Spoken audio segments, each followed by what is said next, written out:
In this briefing, I will show you how to confirm your K13 training glider is rigged correctly. This check is just one part of a normal daily inspection. Gliders are routinely dismantled and reassembled, and this is a problem, and it means that there is an increased risk that you might find yourself flying a glider that hasn't been rigged correctly.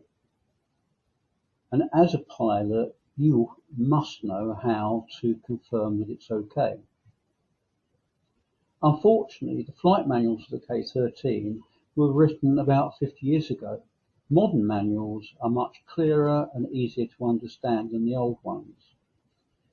This briefing has been produced just to help clarify what you need to know, so putting it into pictures and plain language. Before the wings are attached to the glider, one on each side, of course, as you might know, and pass through, the roots are passed through holes in the side of the fuselage. Where the two wings meet, they interlace, and some special pins are used to hold them together. At the trailing edge, as you can see on this diagram or on this picture, there is a locating pin position on the frame to hold the trailing edge of the wing. So this section here lines up with its partner on the root of the wing. When those two, the holes are all lined up, the drag link pin shown here is then slid in place, and then it's held in place with a spring-loaded catch. And the spring-loaded catch shown here is marked. The arrow on the right is indicating that the catch is in the correct position and it's preventing that handle from sliding back out again. So when the first place for you to check when you're inspecting your aircraft are these two pins. There should be one on each side. They should have the safety clip in place, and so that confirms that they're okay. You might need a torch. Inside the fuselage is fairly dark, and so a torch, if you need it, use it. The wing roots, two of them, as per this diagram here. Each root has two sets of holes in it, and the two roots marry up in the center behind the rear seat, and when all the holes are lined up, the two tapered pins are put in place. So here's a picture of the tapered pin. It's one of a pair. It's made of hardened steel. It has a castellated nut on the end, and it's designed so that a safety clip can be passed through the castellated nut and prevent the nut from undoing again.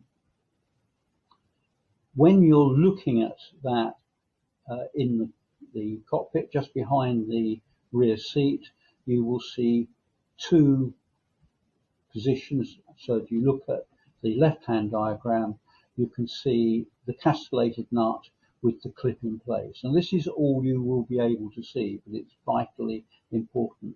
You'll need to get your head right inside so that you can look down at the second pin position.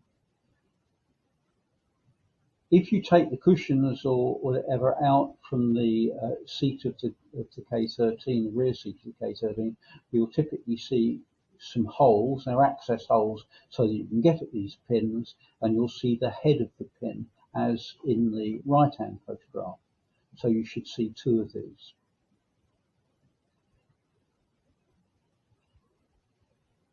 The main wings are held on by 4 pins. 2 tapered bolts, which have castellated nuts on, and then a nappy pin to prevent them coming undone, and 2 drag link pins, which are clipped in position. The controls, the control linkages are all located in the same area behind the rear seat, and there are 4 cage connections. Each cage connection has a pin with a safety clip holding it in place.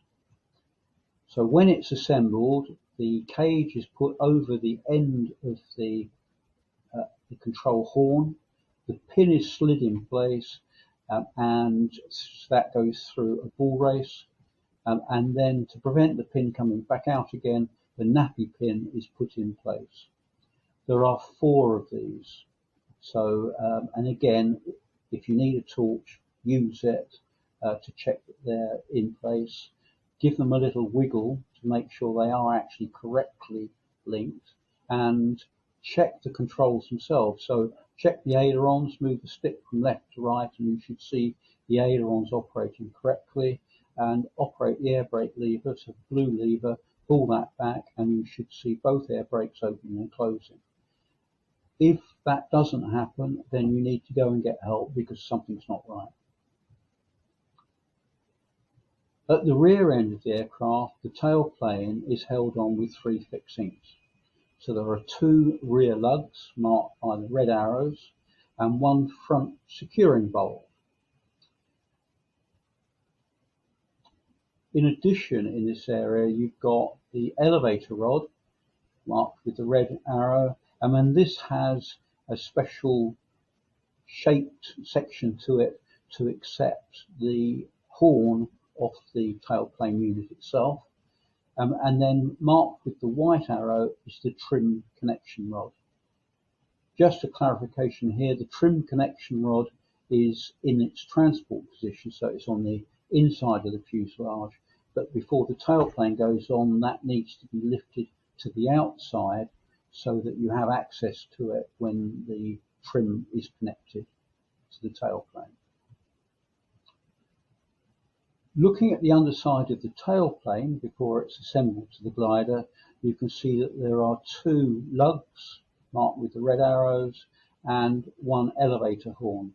And the elevator horn has a small ball race on it, which is designed to sit inside the control rod, the elevator control rod in the fuselage. So when the tailplane is lowered into position, the horn is located in the elevator control system. The 2 lugs are slid over the bolts on the fuselage, and then the leading edge of the tailplane is lowered into position, and then a securing bolt fitted to the front, to the leading edge. That's put down pinch tight, so it shouldn't be gorilla tight, just pinched up, and it shouldn't be allowed to rattle. Once it's secured and in position, you now put a safety clip in place, and so that the bolt can't come back out again. The final connection that we need to look at is the trim, and that is located on, as you can see on the right hand photograph, and there's a small pin with a washer and a safety clip. So that's the correct assembly for the trim connection. So in summary, the wings are held on by 4 bolts.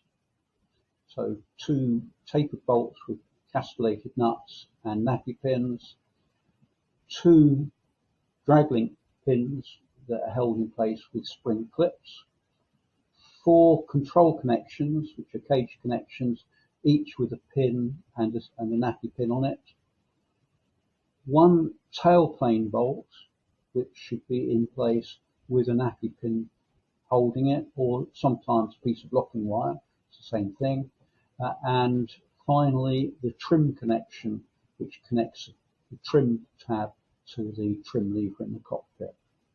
So a total of 10 vitally important items. Make sure that they're always in place before you fly. I'd like to just acknowledge the work that Les Saker has done in helping me audit this and check it for accuracy. Les is the technical officer for Mendip Gliding Club. So thank you very much, and thank you very much for watching, and I'll see you next time.